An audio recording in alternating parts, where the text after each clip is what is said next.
If you're serious about healing from trauma in your past, but what you're doing isn't working, like you feel stuck, overwhelmed, the sadness is getting to you, you feel like you're alone, you've tried a dozen things, you've felt your feelings, you've talked about what happened to you, and you've grieved and released the trauma from your body, whatever that means. What if you've taken that kind of focus on other people and memories and things as far as it goes, and now what you need is your life to be good, like here and now, with clarity and principles that you can rely on so that even when new hard things happen in your life, you'll know the right thing to do. That would be different, wouldn't it? Things could get better, and you would have a reason to trust yourself. That's what's missing for so many people, especially now, especially people who were traumatized as kids. Nobody taught you, or they taught you wrong. There are some ideas and habits that have been extremely normalized in the culture in the past few years. And even though they're popular in some circles, they're messing people up. They wreck relationships. They keep you in confusion. They cut you off from your own power. So if you're ready and serious about stopping the inner chaos, these are 5 things that you've got to eliminate from your life. All right? One is exaggeration and moral inflation. What is that, right? There's a difference between speaking the truth and stretching it to get validation or to get heard. When you start calling rejection trauma, or ordinary conflict you call abuse, or a heated conversation is violence, I keep hearing people say that, you may get sympathy, but you lose something much more important, your integrity. And sometimes it can feel like you have to make things sound worse than they were, like they were bad, but escalating it to these words much worse than they were just to get people to care. Especially if your real experiences were minimized or ignored in your life. You may feel a pressure to amplify the pain just to be believed. But when your words stop matching reality, you lose touch with the actual cause of your pain and with the part that you have the power to change.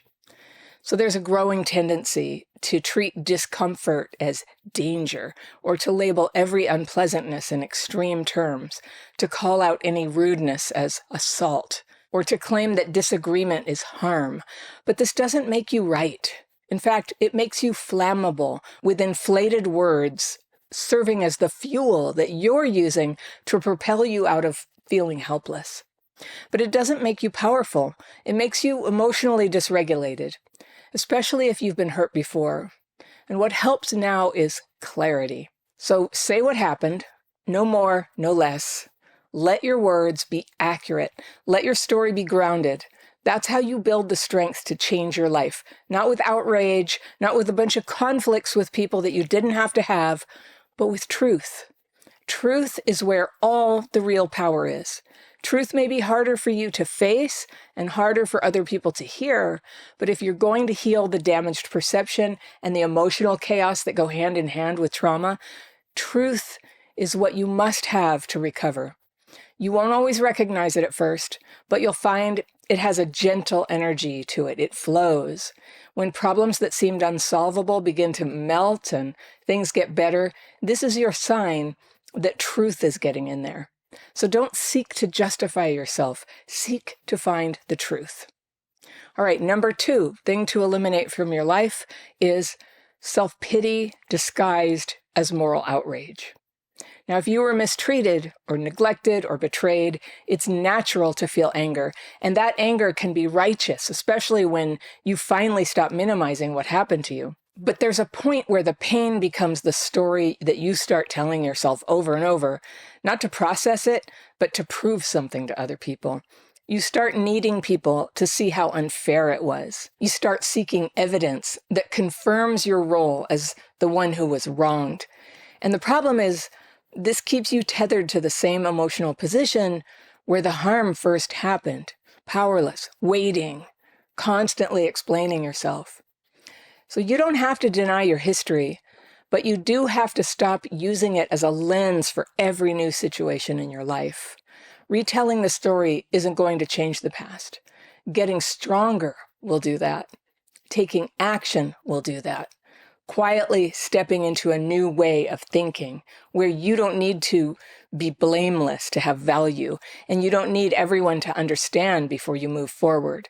That's when you start to heal. You don't need to be vindicated. You need to be free. All right, number 3, the thing to get rid of in your life, you got to get rid of this if you're really going to move forward. The compulsion to correct or expose other people. So there's a common pattern, especially for people who have lived through chaos, where you end up constantly pointing out what's wrong with other people. You name the dysfunction, you highlight the contradiction, you call people out, you think you're a truth teller, not necessarily because it helps anything, but because, well, you just feel compelled. It's like a need you have. Now, you might tell yourself that you're helping, that you're standing up for something, but it's worth asking, are you actually making anything better? Or are you just repeating someone else's talking points, getting the cheapest kind of dopamine hit, the feeling of being right, without having to do anything that's hard or that's useful? The more you invest in proving how wrong other people are, the less energy that you have for building anything of your own, building something good. It's a distraction to go into correction and calling people out. And it can become an identity, one that feels morally justified. But in reality, it just keeps you agitated and unfocused and disconnected from yourself. And I know some of you in the comments are going to say, no, injustice has to be called out. Okay, well, consider the milieu. You know, you're in a YouTube comment section. I don't know. Are you actually in a position to do good here? Or are you taking your energy and squandering it on a frustration machine? Something, you know, where people are just like grabbing a ton of opinions and feeling overwhelmed. I don't know. Consider a different tack. At some point, you have to stop reacting and start thinking. You have to ask yourself if your criticism is doing good or just giving you a way to avoid the harder work of living by the values you say you have. You don't need to win the moment. You just need to stay steady. Your steadiness is contagious. People feel that. People feel the authority of someone who is level-headed, who's clear, who isn't sort of leaking anger all over people. Truth doesn't have to shout, you know. It doesn't need to punish anyone. You can live your life with quiet clarity, not reactive, not superior, just aligned. And people will feel it and be influenced by it. It's the kind of strength that speaks for itself. All right, the 4th thing that I'm going to tell you to get out of your life is the belief that your emotions they're just uncontrollable. Everyone has strong emotions.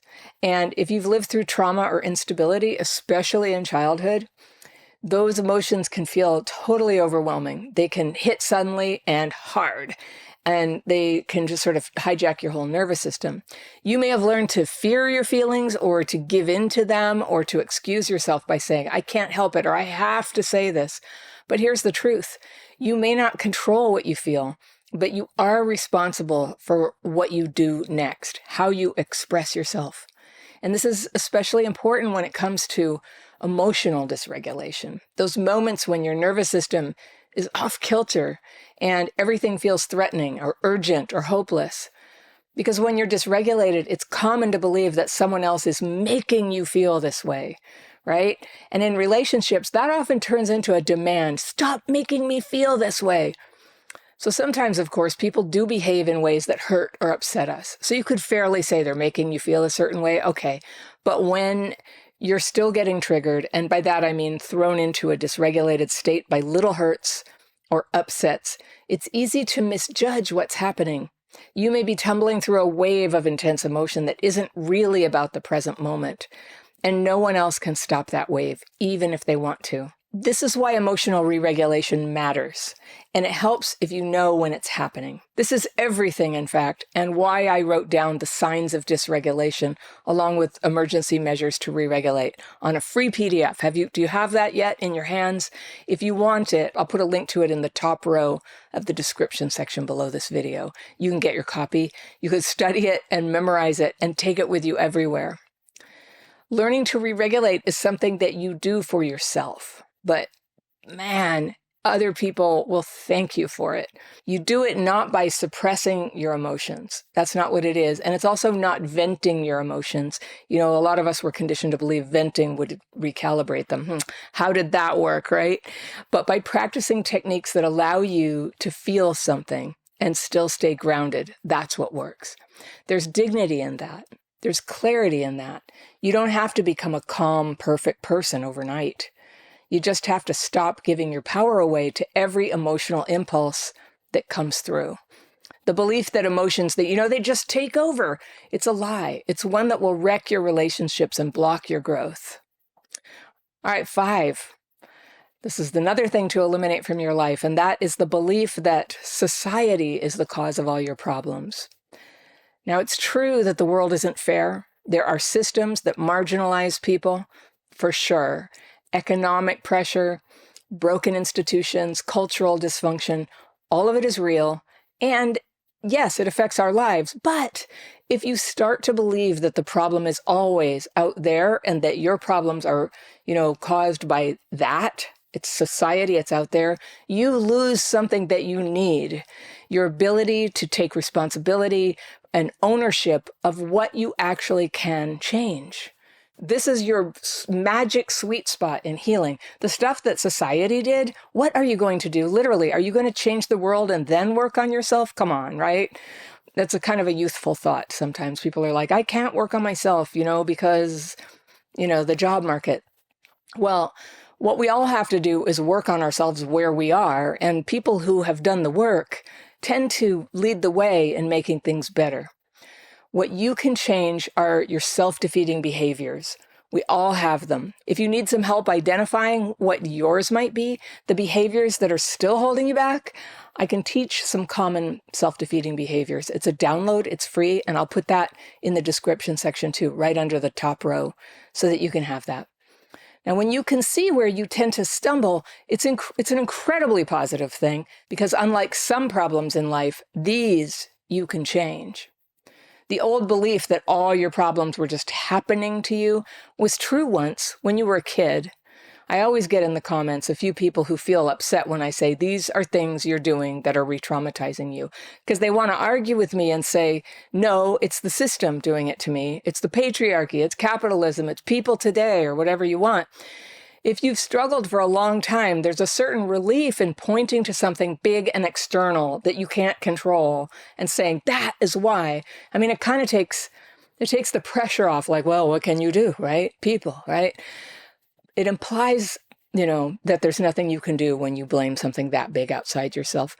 And for a minute, this comes as a weird kind of relief, just like, well, pressure's off. But you pay a price when you give up agency. You stop asking better questions. You stop thinking for yourself. You start repeating familiar criticisms, sharp, clever, often true, definitely, but useless to your actual life. Some of the stuff, we complain about. You feel informed, but you're stuck. You're outraged, but you're passive. And it feels like purpose, but it isn't. And at some point, you have to turn inward and you have to ask, where am I acting like I have no power, when in fact I do? And where am I repeating a problem because it's familiar? And what would it look like to be responsible for my integrity, no matter what the world is doing? You don't have to pretend things are fair. And you don't have to ignore injustice. But if you're going to be happier and more functional, you may have to stop waiting for the world to get better before you're willing to live with honesty and action and courage. You won't fix your life by fixing the culture, but you can begin by fixing what's in here. And that's where your real power is. You're living in a world that really does make it harder for some people. Where are you on that? I don't know. We're all probably somewhere in the middle. That's real. But don't let that truth steal the bigger one, that wherever you are right now, whatever is going on, you have power. The most radical thing that you can do is to take responsibility for your own life, to stand up, even in a broken system, and say, I'm not waiting for permission to start living. Because while everyone else is out there arguing about what's wrong with the world, you can be building something beautiful and important, starting with your own honesty, your own action, and your own courage to get up and do what needs to be done. That's how you rise above the noise. That's how you get free. It's not easy, but it's yours to do. And if you do it, if you keep showing up, you keep taking responsibility for what's in your hands, the world around you does start to change. Not because it became utopia, but because you became strong. That's the work. That's where power is. And that's where real hope lives. If you like this video, I've got one that you're going to love right here, and I'll see you very soon. Today, what's happening is your own behavior. And the worse you were hurt back then, the more likely it is that you have a pattern of hurting yourself now.